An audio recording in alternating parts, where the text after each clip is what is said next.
The Bharat views के सभी साथियों को नमस्कार। आज बंगाल की स्थिति पर पुनः चर्चा करने के लिए हम लोग अपनी बात करेंगे, जिसमें बंगाल में कल मैंने आपको बताया था अपने वीडियो में कि दो जजों की बेंच, जिसमें चारों विधायकों और उसमें दो मंत्री हैं, जिसमें उनकी बेल ग्रांट तो नहीं हुई, उनको हाउस अरेस्ट का ऑर्डर किया। और उसमें जो एक जस्टिस थे, उनका ऑर्डर डिफ़र होने पर 5 जजों को भेज दिया गया और 5 जजों द्वारा आज सुनवाई उस पर प्रारंभ की गई। और सीबीआई की ओर से तुषार मेहता ने अपनी बात रखी। उन्होंने शुरुआत करते हुए कहा कि माननीय, चूँकि इसमें सीबीआई ने उस दिन के निर्णय को सुप्रीम कोर्ट में चैलेंज किया है हाउस अरेस्ट को लेकर, जिसमें ये चारों विधायक और मंत्री स्वतंत्र रूप से घूम रहे हैं। हाउस अरेस्ट वाली जैसी कोई बात नहीं है, वह एक सामान्य जनजीवन की तरह अपना जीवन जी रहे हैं। लोग आ रहे हैं, जा रहे हैं, मिल रहे हैं, वो चल रहे हैं। कोई ऐसी बात नहीं है कि वह अरेस्ट या हाउस अरेस्ट जैसी कोई बात हो उनको लेकर। तो एक उसको लेकर, दूसरा जो जस्टिस बनर्जी थे, उन्होंने अपने निर्णय में कुछ ऐसी टिप्पणियां की थी जिस पे सीबीआई को आपत्ति थी। उस चीज़ को लेकर भी सीबीआई ने माननीय उच्चतम न्यायालय में सीधे एसएलपी दाखिल किया। इसी बात को अवगत कराते हुए सॉलिसिटर जनरल ने हाई कोर्ट में माननीय जजों से निवेदन किया कि चूँकि सुप्रीम कोर्ट में मामला जा चुका है, ऐसी स्थिति में आज सुनवाई न की जाए और इसको तब तक के लिए टाल दिया जाए जब तक कि माननीय सुप्रीम कोर्ट इस पे अपना कोई अन्यथा आदेश या निर्णय नहीं सुना देता है।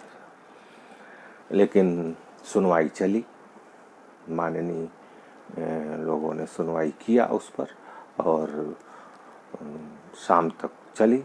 उसके पश्चात उसको परसों के लिए टाल दिया गया और चारों विधायकों और मंत्रियों को किसी प्रकार की राहत नहीं मिली। वह आज भी अपने हाउस अरेस्ट की स्थिति में हैं कानूनी रूप से। अब वह आंतरिक रूप से नहीं है। इसी चीज़ को लेकर सीबीआई सुप्रीम कोर्ट गई है। यह एक पहलू था। इसके पश्चात जो सबसे खराब स्थिति पैदा हुई, वह खराब स्थिति इस बात को लेके पैदा हुई कि कल्याण बनर्जी जो तृणमूल के एमपी हैं और वरिष्ठ वकील भी हैं, वह तृणमूल का पक्ष कोर्टों में, कलकत्ता हाई कोर्ट और सुप्रीम कोर्ट में रखते रहते हैं। उन्होंने एक ऐसा बयान दे डाला जो संवैधानिक रूप से उचित अनुचित अराजकता की स्थिति, इसको क्या कहा जाए कि बंगाल में कैसी स्थिति है, ऐसी समझ में ही नहीं आ रहा है। उनका जो वीडियो वायरल हुआ उसमें उन्होंने कहा, सीधे सीधे तृणमूल समर्थकों को ललकारते हुए, उनको उकसाते हुए कहा कि राज्यपाल द्वारा काफ़ी अनर्गल असंवैधानिक बातों को कहते हुए उन्होंने कहा कि सभी समर्थकों को इतना एफआईआर राज्यपाल के खिलाफ करा देना चाहिए कि हम जानते हैं कि आज राज्यपाल को गिरफ्तार नहीं किया जा सकता, लेकिन जैसे ही राज्यपाल अपने पद से हटेंगे उनको गिरफ्तार करके लाएंगे और उसी प्रेसिडेंसी जेल में रखेंगे। उसी प्रेसिडेंसी जेल में रखेंगे इसलिए कि उनके चारों विधायक और मंत्री उसी में अरेस्ट थे जो है, तो इसलिए इसमें उसी में उनको रखा जाएगा। अब आप सोच सकते हैं कि किसी प्रदेश के राज्यपाल को ऐसी बातें कहने की हिम्मत सिर्फ बंगाल में ही हो सकती है। बंगाल में क्या हो रहा है, बंगाल में संवैधानिक स्थिति क्या होगी। राज्यपाल ने उस पर ट्वीट किया, उसमें बार एंड बेंच को, बार काउंसिल ऑफ इंडिया को पीटीआई को, अन्य संस्थाओं को करते हुए उन्होंने बड़ा आश्चर्य और दुख व्यक्त किया और कहा कि इसको बंगाल की जनता को देखना चाहिए। तो यह जो स्थिति है इतनी भयावह है कि यह स्थिति नहीं होनी चाहिए। राज्यपाल को इसमें दोषी ठहरा रहे हैं, जबकि माननीय न्यायालय के आदेश थे सीबीआई को मुकदमा दायर करने के लिए इन मंत्रियों के खिलाफ। जब सीबीआई को हाई कोर्ट द्वारा आदेश दिया गया तो राज्यपाल ने इतने दिनों तक उसकी अनुमति नहीं दी, लेकिन उन्होंने फिर उसकी अनुमति दी। सवाल इस बात का है कि बंगाल किस ओर जा रहा है।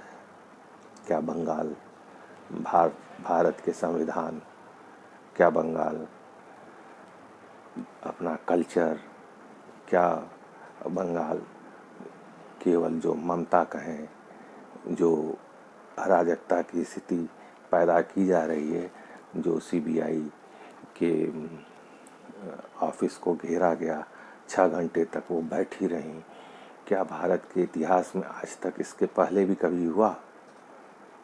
नहीं हुआ। ऐसी स्थिति में हमको यह सोचना होगा, न्यायपालिका को यह सोचना होगा, बंगाल की जनता को, बुद्धिजीवी जनता को, जो अपने को सबसे बुद्धिजीवी समझते हैं, उनको यह समझना होगा कि यह कैसा बयान है, कैसी अराजकता है, कैसी मनमानी है, कैसी तानाशाही है।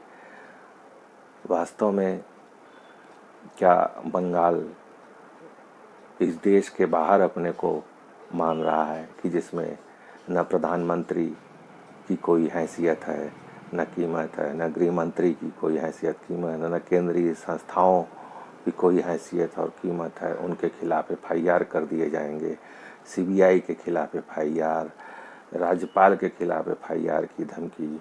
मतलब जब संवैधानिक पदों पर बैठे हुए लोगों को इतना प्रताड़ना, इतना दंश झेलना पड़ रहा है, तो एक सामान्य नागरिक जो अपने संवैधानिक अधिकारों का उपयोग करते हुए मतदान किया है, उसको कितनी प्रताड़ना झेलनी पड़ रही होगी। कितना लोकल क्लब कल्चर और ग्रीन पुलिस और उनके गुंडों से कितना उनको प्रताड़ित हो रहा होगा, इसकी सहज कल्पना की जा सकती है।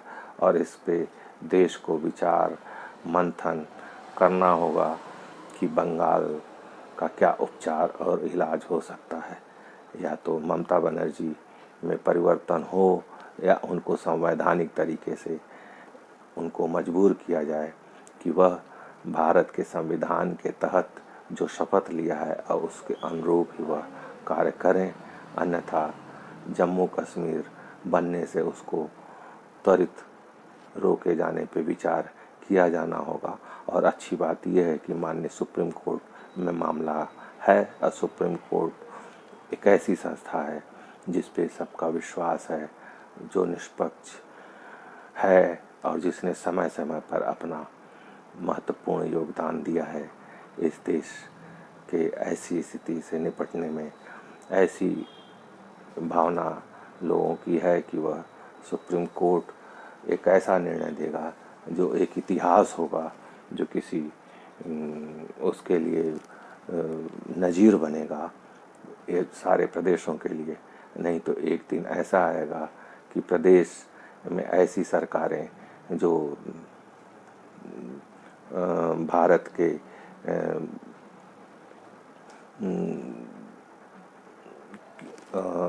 किनारों पर हैं, जो भारत की सीमाओं से जिनकी, विदेश की सीमाओं से जिनका है, ऐसी स्थिति बनती रहेगी।